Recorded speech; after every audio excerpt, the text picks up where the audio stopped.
Hello, everyone. My name is Danielle Parker, and I'm the Executive Director for the Preservation Alliance of West Virginia. Thank you for joining us today for the webinar, Smithsonian and You. I'm joined today by Kyle Warmack, who is the West Virginia Humanities Council's Program Officer. He'll be leading the webinar today. And if you have any questions for Kyle during this session, feel free to submit those through the question box, or if you're having any issues or want to communicate, you can also send chat messages, and we'll address those throughout the presentation and at the end. So I'm going to hand it over to Kyle. Thanks for being here today with us, Kyle. Great. Thank you so much for having me. Big thank you to Preservation Alliance and Danielle for hosting this webinar. And also a big thank you to the Smithsonian and Robbie Davis in particular, who is our Smithsonian rep for this particular tour and has actually worked with West Virginia for years on the Museum on Main Street projects. And he is in attendance today and will be able to answer hopefully some questions that maybe I don't have the information on. And yeah, I'm really looking forward to it. I'm going to try to keep it as close as I can to our time limit and make sure that Robbie has some time to speak at the end. So thank you all very much. This is Smithsonian and You, boosting your community and local history with the Museum on Main Street tour. This is something that we've hosted here in West Virginia since the beginning of the program, and we're really proud of our track record with it. I'm looking forward to acquainting you guys with it. Just a little bit of boilerplate to start. If you're not familiar with the West Virginia Humanities Council, we are the state affiliate of the National Endowment for the Humanities. We're an independent and nonpartisan nonprofit supported by the NEH in the state of West Virginia and contributions from the private sector. The purposes of the council are educational, and its mission is to support a vigorous program in the humanities statewide in West Virginia. And there's a picture of me on the right, because at this point, I think with all of us staying home so much, the more we can see human faces, the better.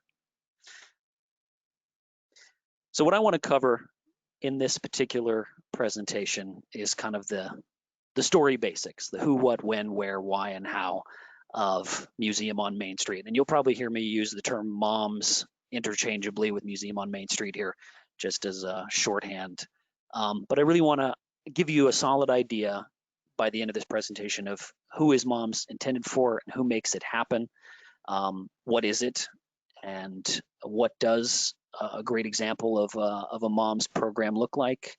A little bit of an overview of when it started in West Virginia, and also when Crossroads, this new exhibit that we're hosting next year, when it's really going to pick up steam, and where it's happening, which, big hint here, that's totally up to you guys who are attending this.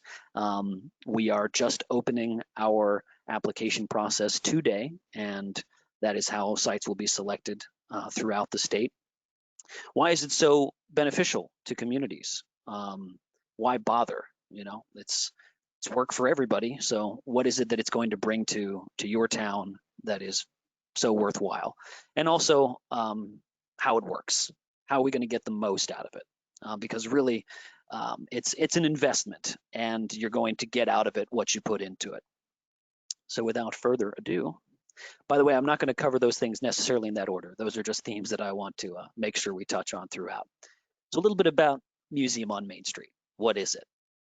It's designed by the Smithsonian team. These are traveling exhibitions that are designed specifically by the Smithsonian team to tour rural America. They build on rural themes.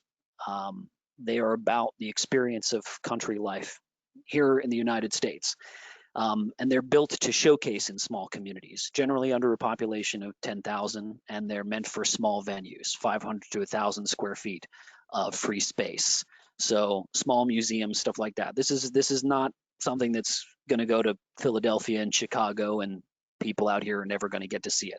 The whole point of the MOMS program is to bring Smithsonian quality exhibits to places like West Virginia. And it's been around for 26 years. And West Virginia was kind of in the first wave of states that took on MOMS. It started growing slowly, but eventually expanded to all 50 states and Guam. which I think is a great infomercial slogan. If you ever get a chance, Robbie, now in all 50 states and Guam. The mission of it is to provide access to Smithsonian quality exhibits for small town America, to engage small town audiences, bring attention to underserved rural communities, build grassroots participation, serve as a launching point for storytelling and local pride, and bring more of the Smithsonian's resources to people in small towns across the nation. And I'm not generally a huge fan of reading things on presentation slides, but I wanted to read those out because I think those are really important mission statements to keep in mind as we move through. That this whole tour, that the whole point of Moms is really here for you. It's for your communities.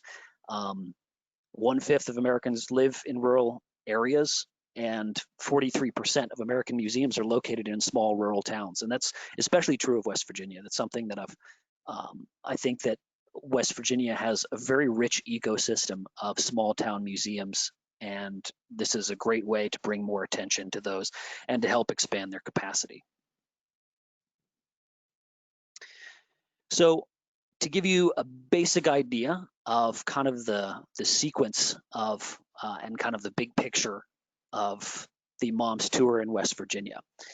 We actually started out with it very early in '96 when it was first starting up, but since 2002, which is when I have most of my data on the program, we've hosted 5 tours, 23 different host sites in 20 counties across the state, and those are the ones that are highlighted in yellow. Obviously, with 23 host sites in 20 counties, like there have been some that have doubled up. For example, Elkins is in Randolph County has hosted more than once, things like that.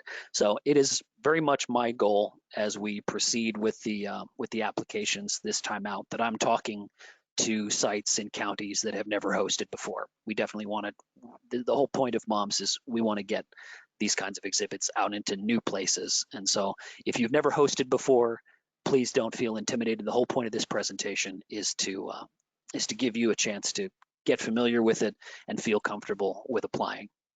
So the basics of how it works is that, at the very origin of it, the Smithsonian designs the exhibit itself, the base exhibit, the one that's going to be touring from site to site.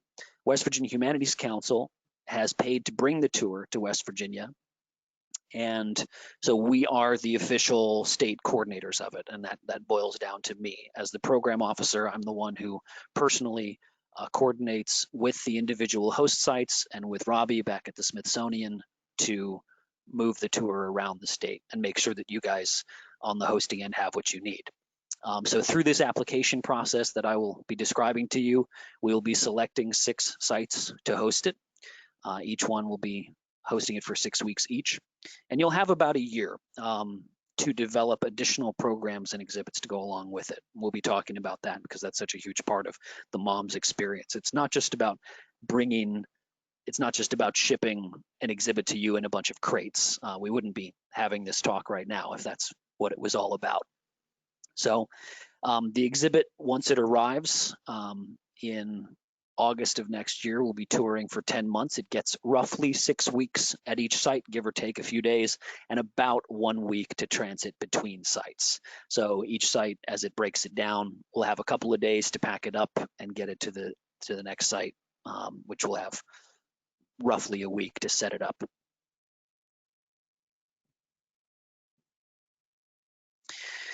Here's a little bit about the exhibit itself, so you've got a mental picture of what you're dealing with as we proceed through the rest of this. It's going to officially be opening August 28th, 2021. We will have it until June 12th, 2022, at which time Smithsonian will be picking it up, and maybe Robbie can mention that. I believe it goes back for some touch-ups and maintenance before it goes out to the next state that has it. But so that's the 10-month window in which we are working with it here in West Virginia. It has 6 sections, and it's about 800 square feet. Now, some of the official Smithsonian literature mentions 750 square feet, but I've heard Robbie and others at Smithsonian say 800 several times, and I figured let's go with the bigger number because that puts everybody on safer ground. But they do recommend about 1,000 square feet of free space to set this up within your host venue. What this is going to consist of, kind of to give you an idea of what your commitments are when you sign up to host this, is that obviously you're going to submit the application to me at the council. We'll be going through the applications. There will be, if you're kind of in the final running to be a site, then I'll be visiting your venue personally and talking with you about this project. After you are accepted as a host site, there are 2 mandatory meetings with all of the representatives from all of the various sites around the state, myself and Smithsonian rep, which will be Robbie. And then you're also committing to do additional local programming as sort of what we call companion programming to go along with the Crossroads exhibit. Obviously, there's setup and breakdown, and then there is a report that's due afterwards, so we can all kind of measure what worked and what didn't, and take a look at how it benefited your community. Let's talk about what's in Crossroads. Crossroads has 5 themes. So you have the 6 sections, one of which is an introduction, and then the 5 sections following the introduction all conform to these themes of identity, land, community, persistence, and managing change. And you can see on the right just kind of various questions of how that breaks down. How is your community's identity represented in traditions, books, songs, poetry, and art? For community, how does your community sustain itself? What are the common goals that your community has? How does it connect and rely on its neighbors? So these are all about ways that we define ourselves, how we've defined our communities in the past, and taking a look at where we're going. The whole idea behind Crossroads is taking a look at what rural America has been experiencing over the last couple of decades and where it goes from here. And I thought this was an interesting, I saw an article 2 days ago as I was putting the finishing touches on this presentation, and I really thought, I see these themes reflected in this very article, and something we see all over the place, especially with West Virginia communities, and especially in this time of crisis. This was an article on West Virginia Public Broadcasting particularly about the redevelopment of the Coal River and some of the difficulty that it's been having during this coronavirus. And I saw all 5 of these themes popping up throughout. The idea of community, the person that they were interviewing, Steve Curry, was talking about the kinds of things that they're doing and about the community in southern West Virginia and their hopes for revitalizing this area along the Coal River. So there's discussions about land use and about identity, because obviously the area along the Coal River once had an identity as a coal mining region. It doesn't do that anymore. And they're redefining themselves through land use, no longer about economic extraction, but now about this identity built around the river. And persistence and managing change, kind of centering on refocusing these efforts and turning them into economically viable opportunities that bring in people from outside the community and share that community's strengths with them. So these are themes we see all over West Virginia, and they're things that are being talked about in the Crossroads exhibit. So every single town in West Virginia has a story to tell along these lines. So now I'm going to start kind of from the ground up and walk you through the process of how you go from applying to MOMS through the hosting. I've got 6 steps written down here, but really it's even simpler than it looks. Ultimately, we have a page up at our website, wvhumanities.org, and you can find it right there in the top menus, the top menu of Crossroads, and there's a link to the application right there. You're going to fill out that application. Your organization is going to discuss the items on that application, fill it out, send it straight to me. And then if your site is selected as kind of on sort of the short list, then I'll be coming to coming personally to take a look at your host venue and talk things over with you. And then we'll make our decisions by the end of August. So you will know pretty soon as we move forward, because we want to give these host sites as much time as possible, especially in the current conditions, to plan how they're going to do all this. So what's in the application? I want to drive home just how simple this is. Even though when you first open up the PDF, it's going to be 8 pages. The first 4 pages are really just information for you. I, for one, don't like having to open 60 different documents to figure something out. So I really wanted to compile the essential information in there for you. And it's just the last 4 pages that you need to fill out. And you're not having to write huge essays or anything like that. Really, it's about allowing us at the council to assess your organization and your venue space and your capacity to create the programming that's going to go along with the exhibit. And whether you have a story that you really want to tell, and I have no doubt that that's going to be the case, but how well can you communicate the goals of what you want to build to go along with Crossroads. Now, I just want to note that there is a spot on that second page that you see on the right. You'll see at the top, I'm going to ask you to designate 3 dates before the end of August that would be best for me to come and have that visit that I've been mentioning. I'm looking forward to seeing everybody because it's tough being cooped up. So if you are accepted, then what are the next steps?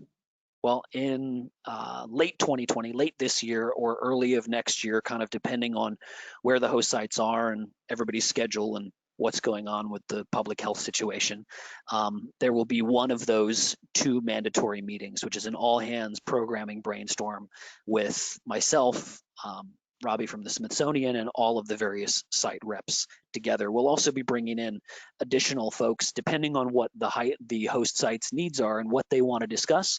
We'll be bringing in additional professional advisors.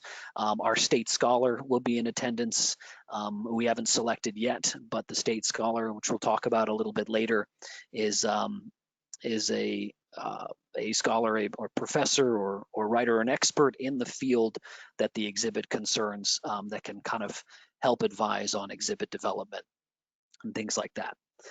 So all these various forces will assemble, and we'll have a great brainstorming session to help you try to figure out what your goals are going to be for the next, through August when the exhibit's going to be open, or longer if you're one of the later sites, trying to figure out, what should we really be focusing on? What can our programming look like?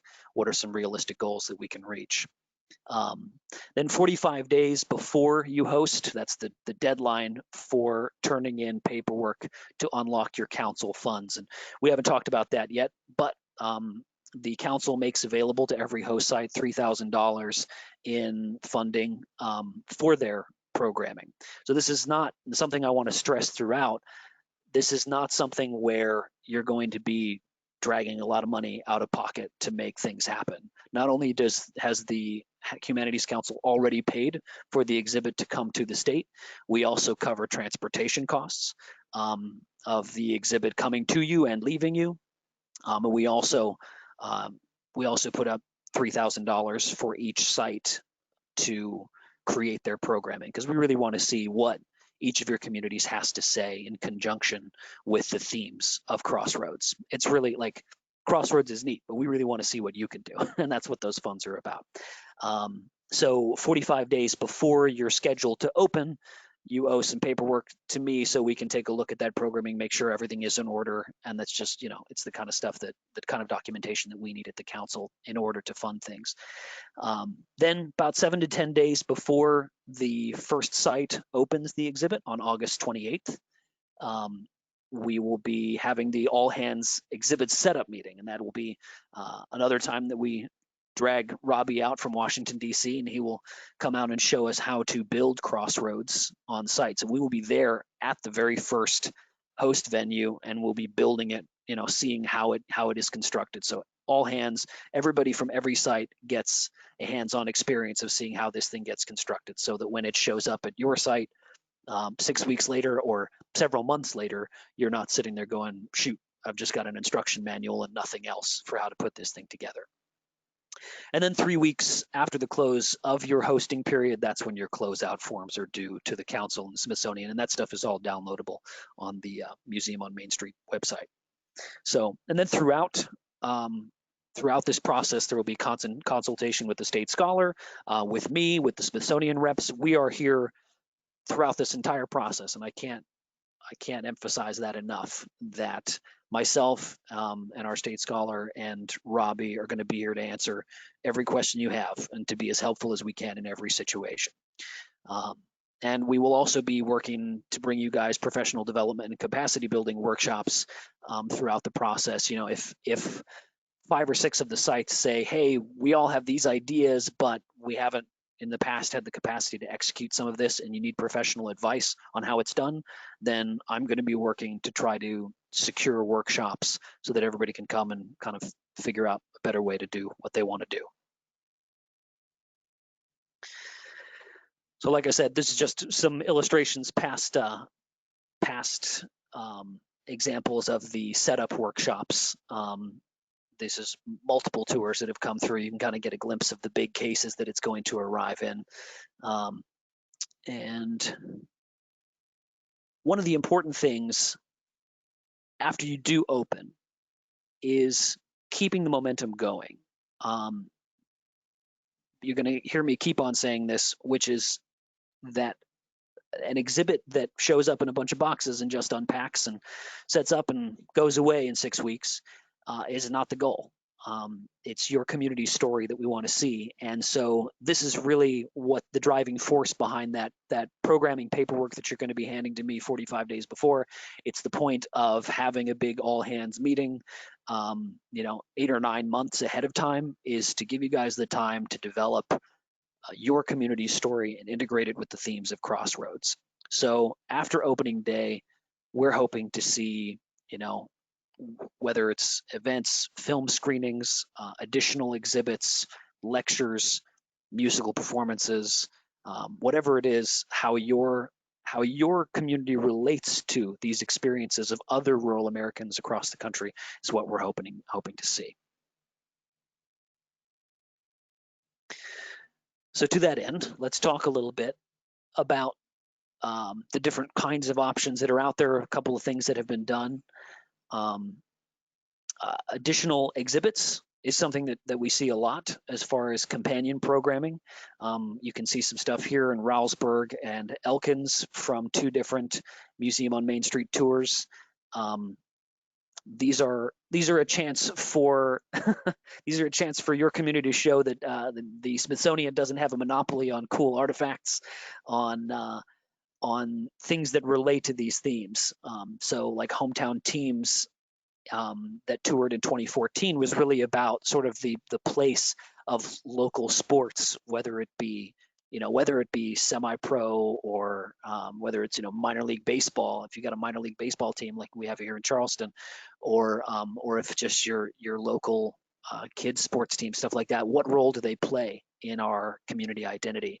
And so this was a display that was put together by local historical societies and groups and stuff like that really kind of helps, and you can, especially school children and stuff like that, understand that they have a relationship to these larger national themes.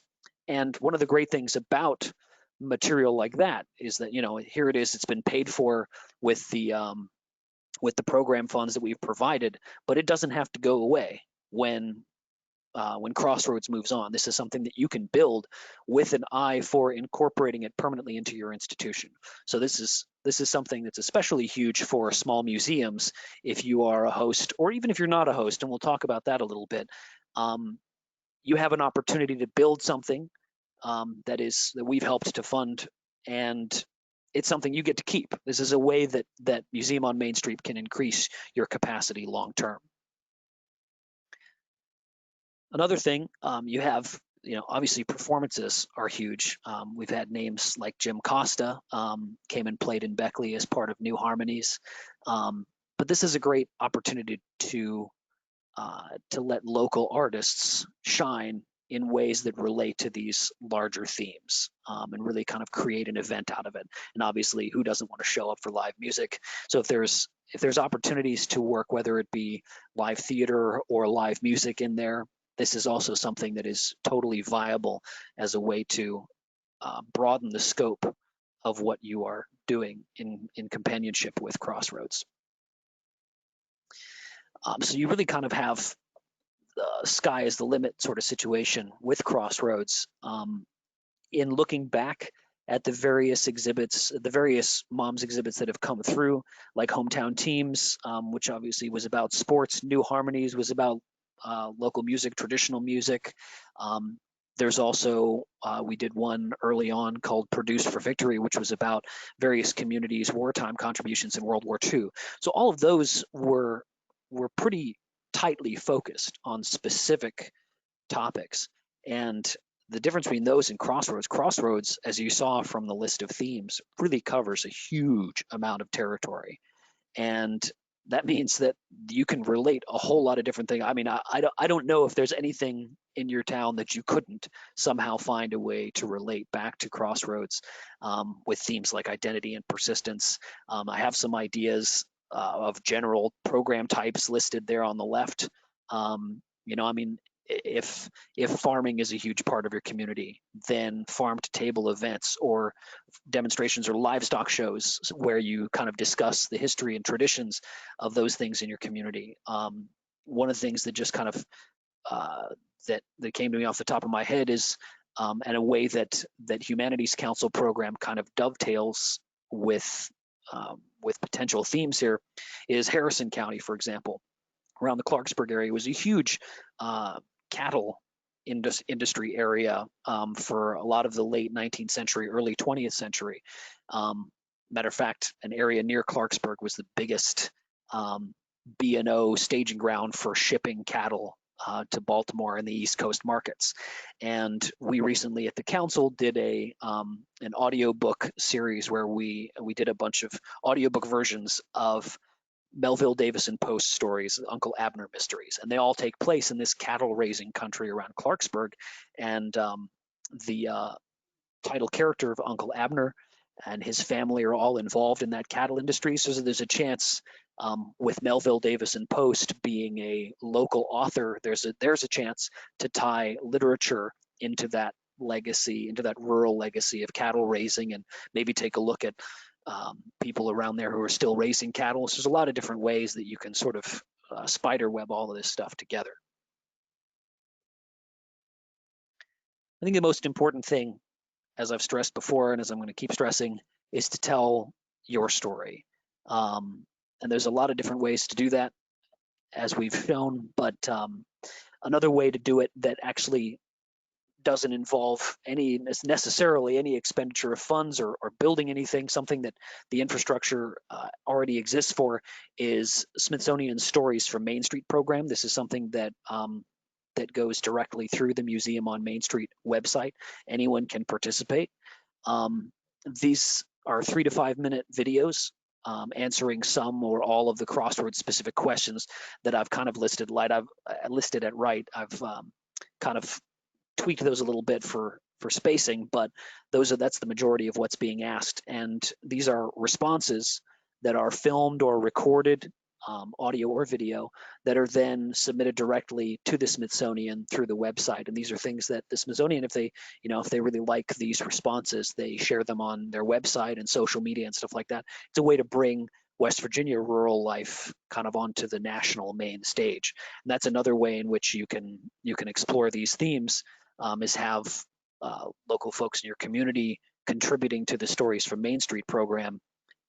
They can be filming these things in order for you to show in your local exhibit, and then they can be submitted to Museum on Main Street afterwards. So again, it's like there's almost none of this stuff that you're building for this for Crossroads is something that just needs to be tossed afterwards. A lot of these things can be used to build capacity and get more of your community story out there where people can see it.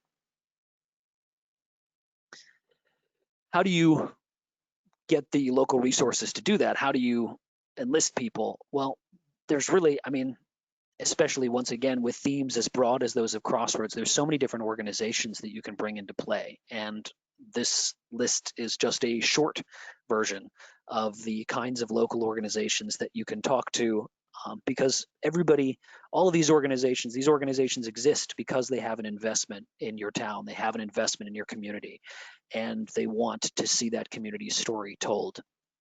So these are the kinds of organizations that you can bring into your local planning committee, and that's something we highly recommend that you put together. This is Museum on Main Street, Crossroads. This is not something that your organization should try to lone wolf.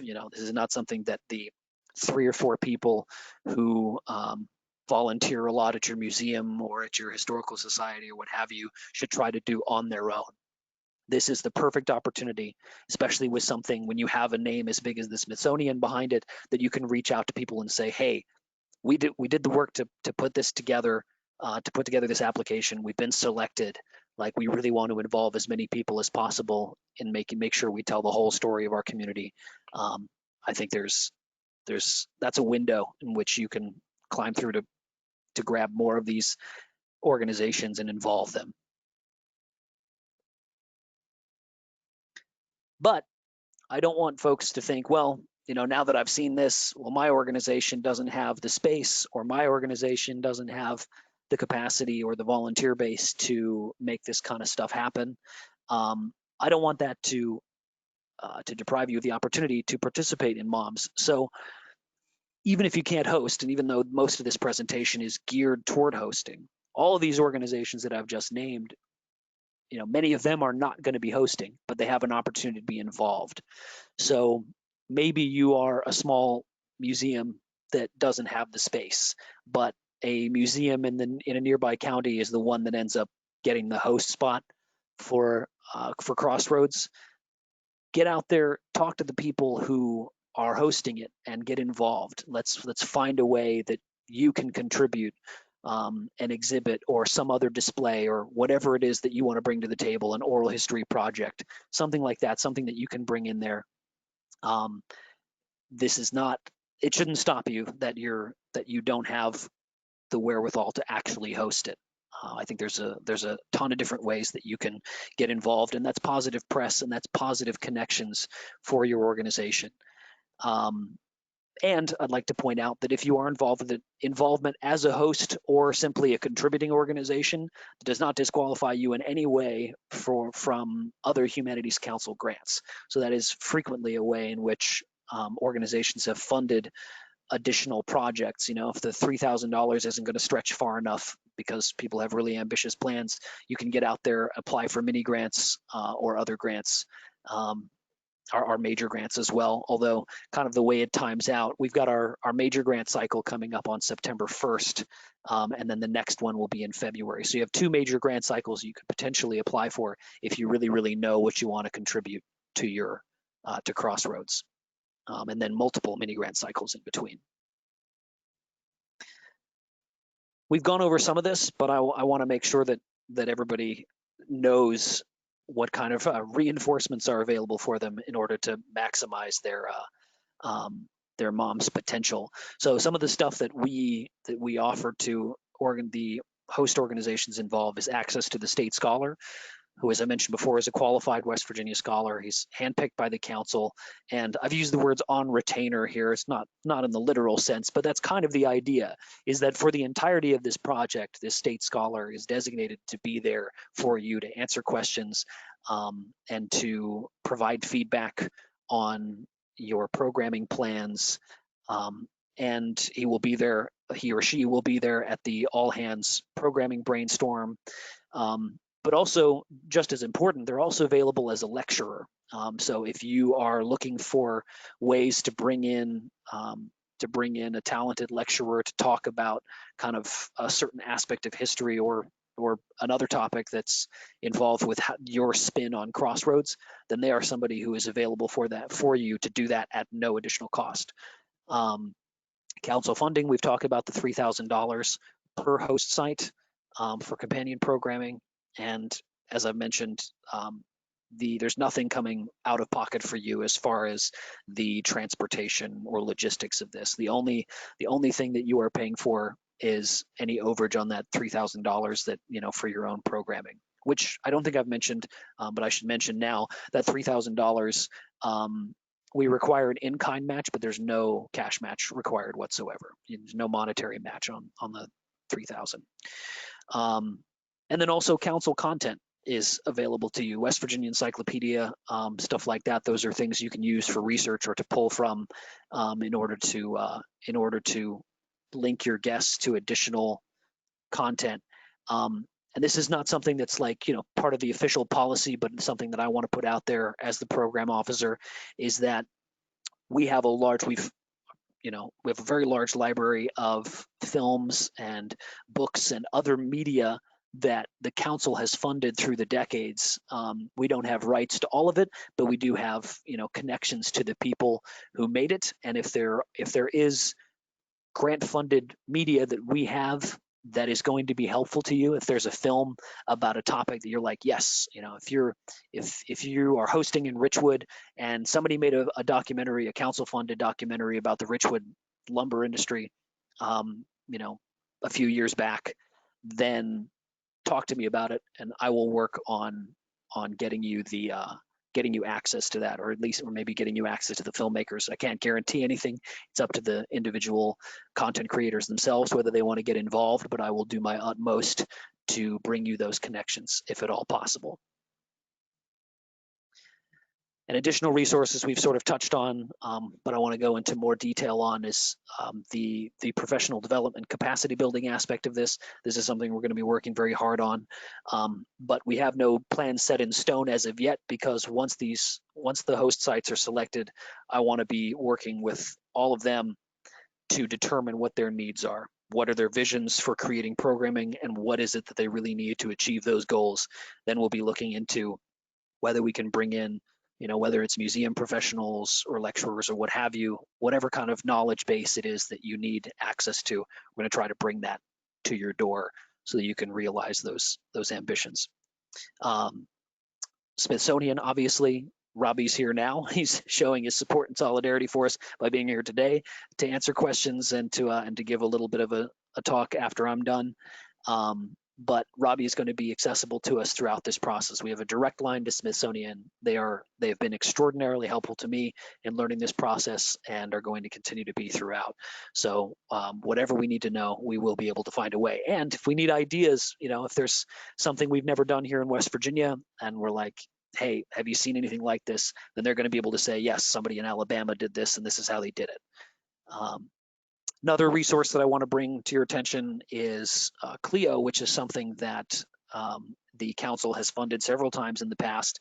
This is a digital nonprofit platform created here in West Virginia that allows you to create online tours of historical sites. It's free to create the content, free for everyone to access.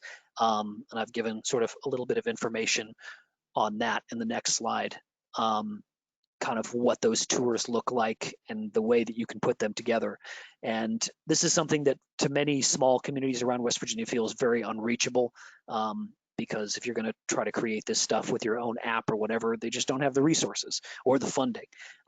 So if you want to try to really create that ecosystem that we're encouraging around Museum on Main Street, then Clio is a great way to expand that, a great way to show visitors in a platform that's free for them and free for you to create in, kind of what, if you can take people on historical tours around the host site, for example.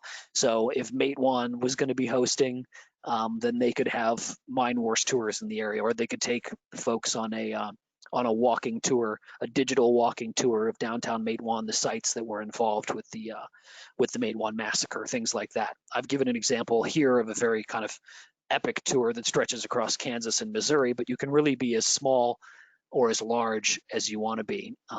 So that's another resource that is free and available, and also something that I have a lot of experience using, so I'm happy to kind of give people more information on that. Just sort of tidying up and giving you an idea of how it goes after you finish. The exhibit, after you've finished hosting at the end of your 6 weeks, it's got to be disassembled, obviously, and properly created. There's going to be detailed instructions on how to do that as quickly as possible, because unless you're the very last site in line, then somebody is waiting to get that. So dilly-dallying on packing it up is not going to be an option, because ultimately somebody else needs to build it at their host site. However, you're not going to be responsible for coordinating the transit after you're done.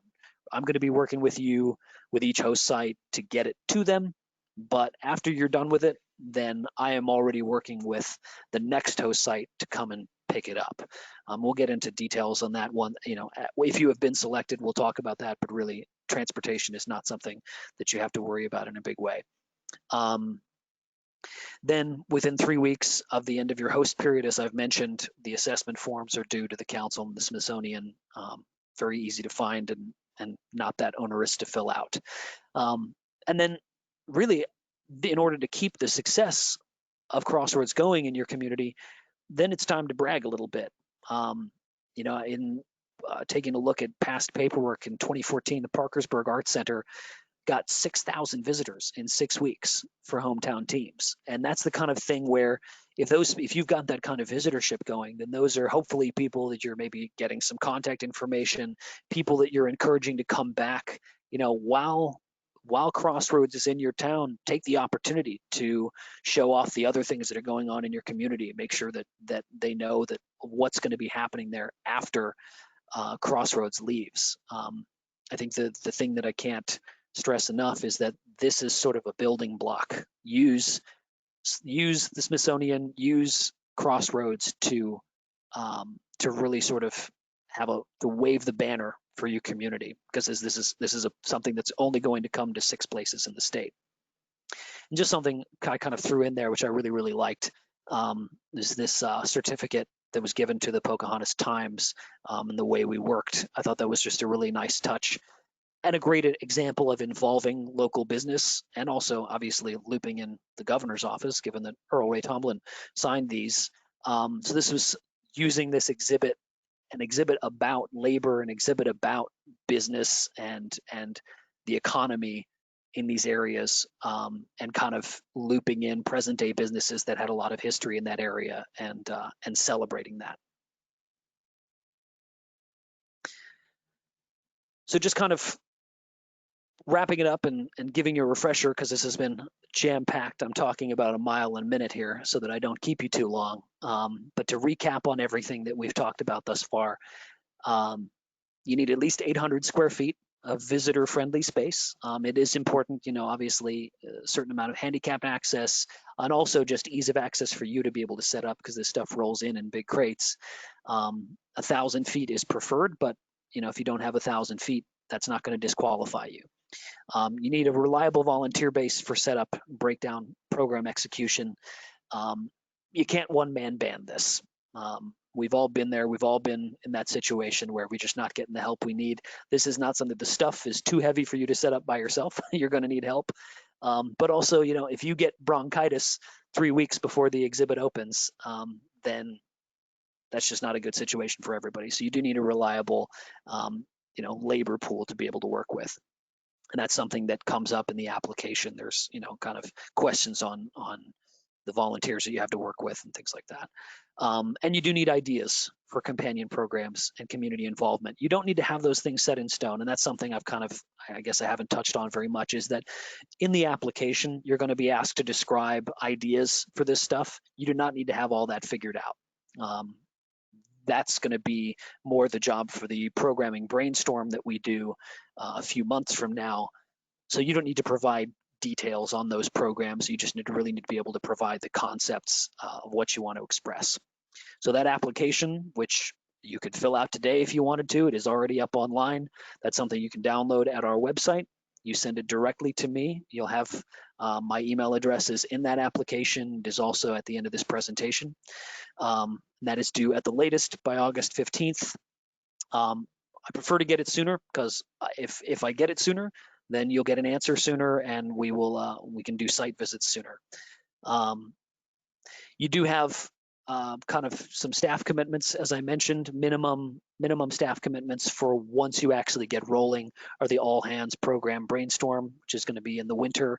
and the exhibit setup workshop about a week or so before the opening at the first site.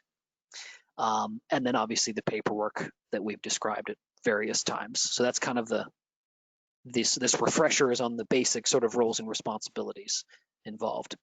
And that more or less wraps it up. As I said, I know I've gone very, very quickly here, so we're happy to answer questions. This is my contact information. You can feel free to call or email anytime. I will answer anything I can. At the moment, at the Humanities Council, we are still practicing a certain amount of social distancing and kind of working in shifts at the office. So if you call the office and I'm not there, they will pass the message along, and I will get back to you at the earliest opportunity. I am working remotely on most days. That is the URL for the at which you can find the application. And you can also find more information at museumonmainstreet.org.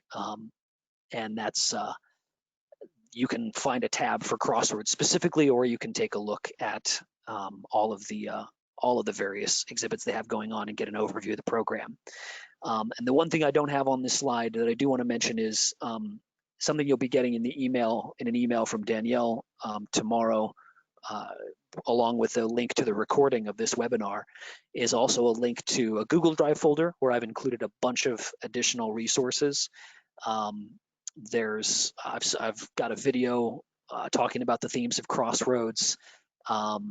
We've got a number of different documents like reading and watch lists, so you can kind of take a look at that and be inspired about films or books that you think you could involve in your exhibit, and also submission guidelines for the Stories on Main Street program that I described, and also a really special item in there that we were graciously given permission to use when we were meeting when the council's program officers were meeting with Smithsonian reps earlier this year.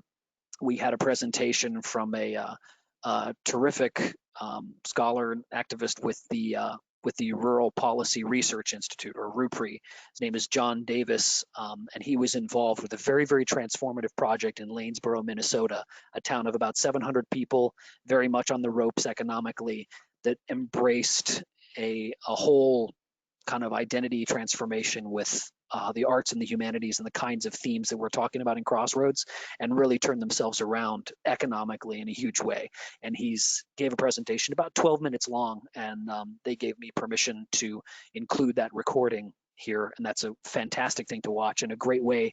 I think that video is a great way to sort of loop in organizations that might not necessarily seem like natural partners, but say civic organizations or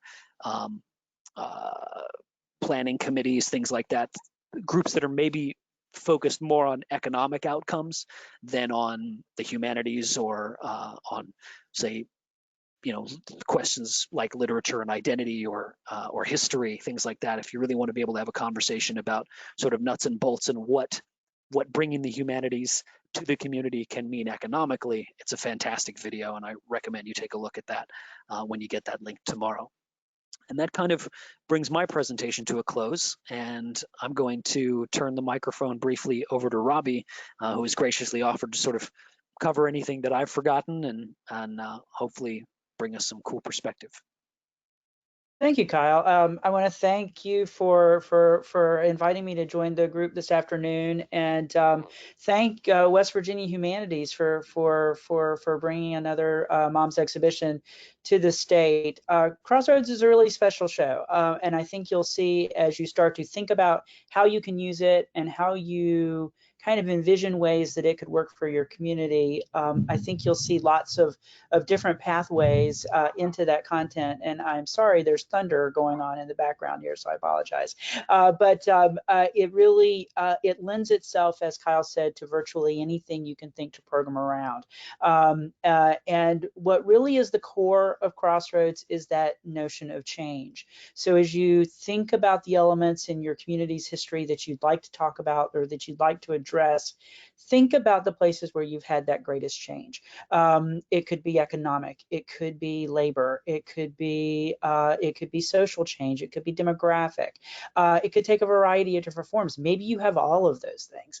But think about the elements of your local history where you could really create and foster some really significant conversations about how your community is changing and where it wants to go in the future, and how your organization could be a center for that.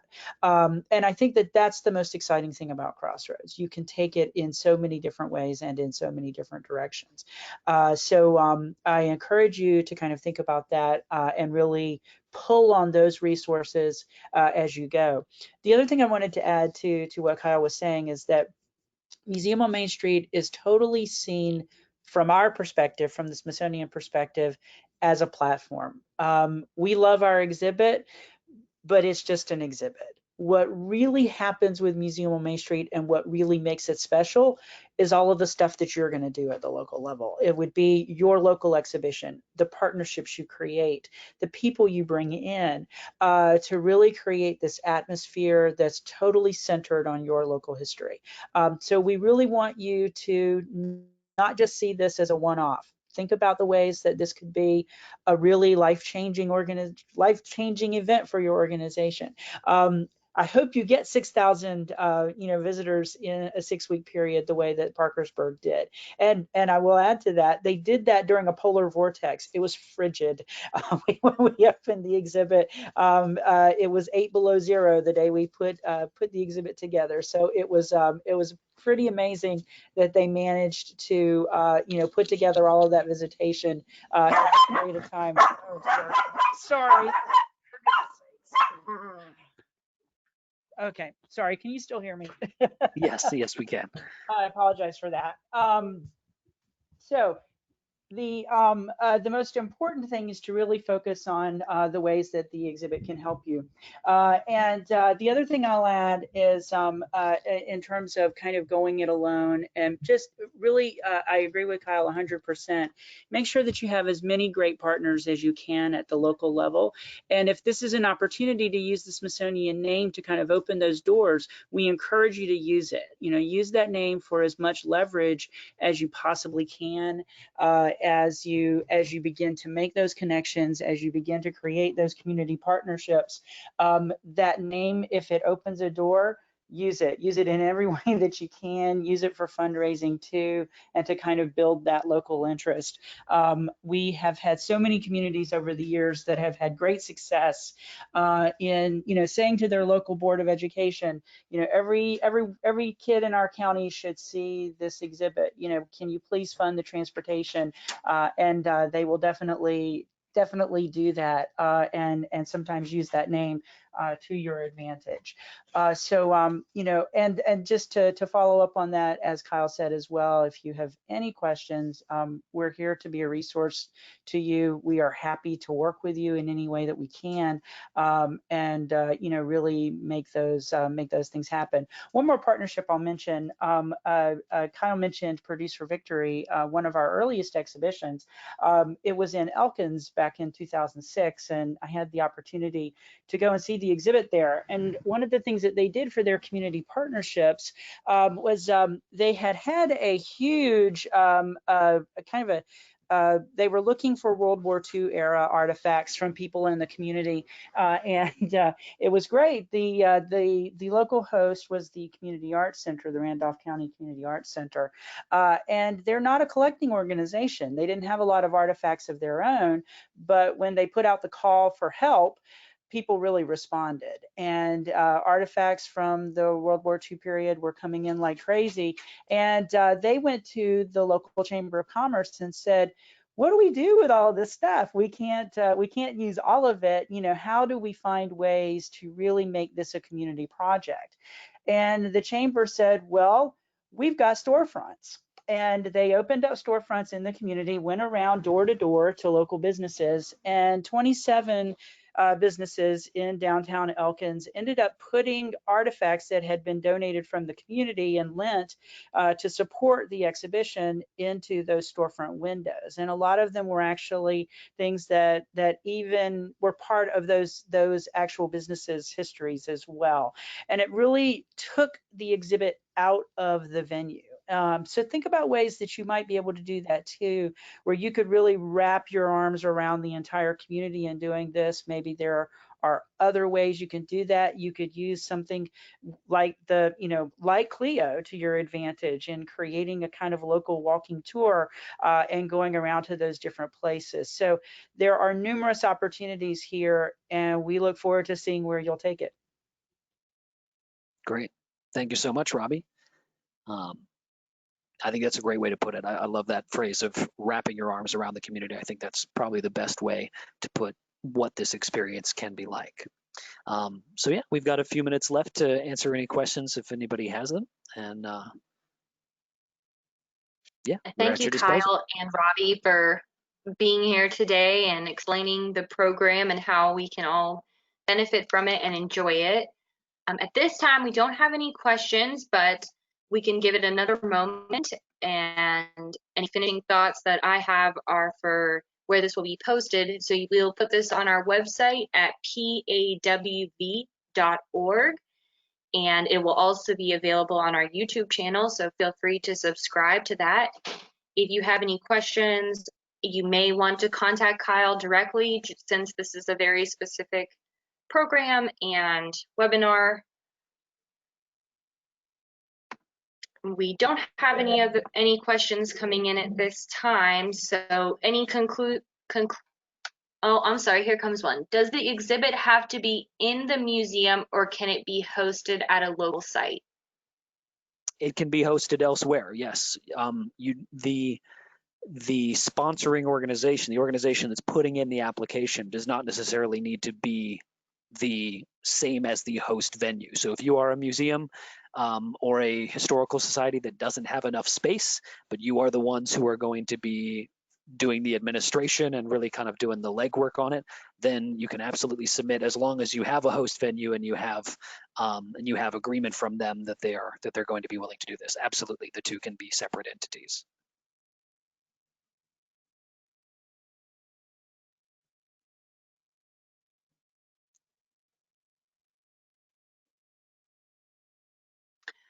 Okay, great. Thank you so much, Kyle and Robbie, for joining us today and for explaining the program. Again, if you have any questions, feel free to reach out to Kyle or to Robbie. And thank you for joining us. Hope you all are well, and you can join us next week. The webinar will be about what to do if you are dealing with bats in your historic building. So have a great day. Stay safe out there. Thank you all so much. Thank you.